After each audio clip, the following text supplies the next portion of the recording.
Today we're taking a look at this 2-pack of solar powered lights. Now before we mount this and see how it does in the nighttime, I do want to show you all of the different features that these lights include, because even though they just look like your typical lights, they do have a lot of features included with them. So first off, the way that you would mount this is with this bracket. Of course the bracket is going to go on first, and they do provide you with that mounting hardware. You have some anchors and some screws, and then the lights themselves sit on the bracket just like this.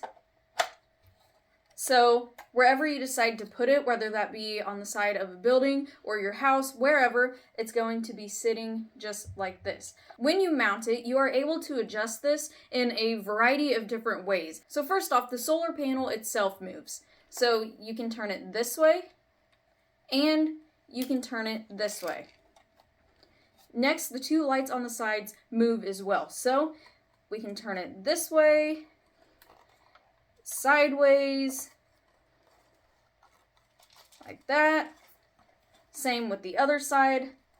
So like I said, a variety of different angles that you can have each light going, so you can get the most coverage of whatever you are shining down on. Taking a look at the lights themselves, you have 216 LED lights in here, so that's going to be 2200 lumens when it is lit up. So that's going to be really bright. If you have one light mounted at about 8 feet, that's going to cover 800 square feet. So if you have both of these mounted up side by side, you're going to be able to cover an area of 1600 square feet wherever you decide to put it. Wherever you decide to mount your light, you want to make sure that it's going to be exposed to the most sunlight as possible so it can adequately get a full charge. It's going to take about 7 to 8 hours for the sunlight to fully charge these lights.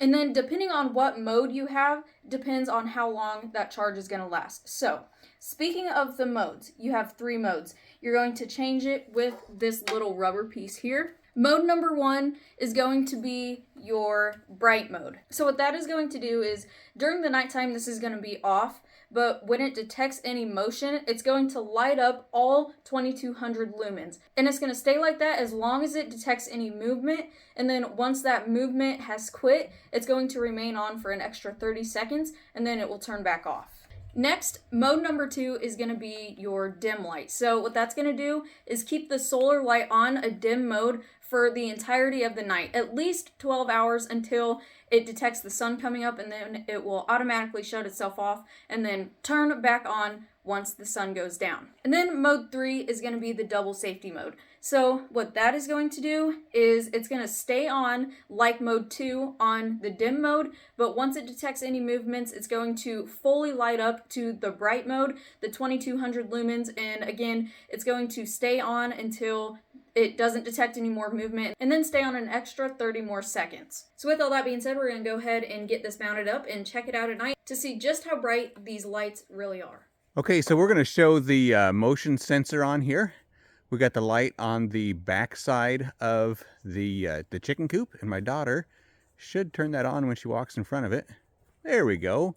Motion sensor is set up, and so that'll stay on for a short period of time before it shuts back off again, and then when it detects movement, it'll come back on. So it's super convenient while we're out here putting chickens away and getting all of our farm animals taken care of. So if you're looking for a nice solar-powered motion floodlight, this one right here is definitely one that needs to be on your list.